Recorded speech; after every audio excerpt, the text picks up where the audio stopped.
前台南市副市长这颜顺祖的慢囝颜大军，去互指控讲伊对外宣传，伊是总统赖清德客囝4K共骗钱，这被害人造成自救回来讨公道。颜大军在一出现伫咧高雄的小港机场，轰炸落来，昨半暝伫台南安平轰掠到，伊照违反这银行法诈欺罪，移送台南地检署侦办。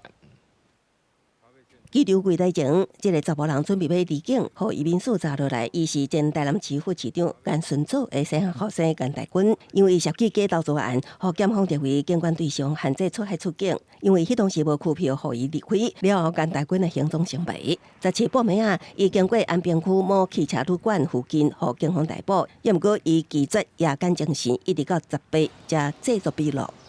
没有什么话要当被害人说的。颜大军甲父亲捌同齐出现伫广告扛棒，头含写台南市政顾问大力宣传家己的公司，凭着父亲正常关系良好，也对外讲总统赖清德是伊的客户，涉嫌吸收资金1、2亿，至少5个受害者提告。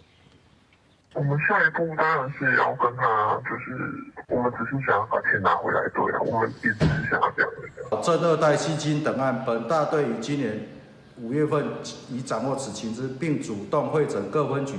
报案资料，成立专案小组，报请台南地方检察署指挥侦办。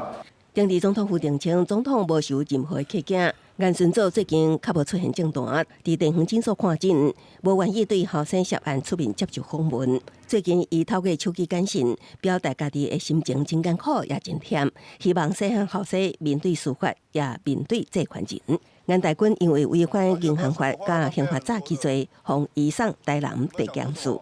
公视新闻采访报道。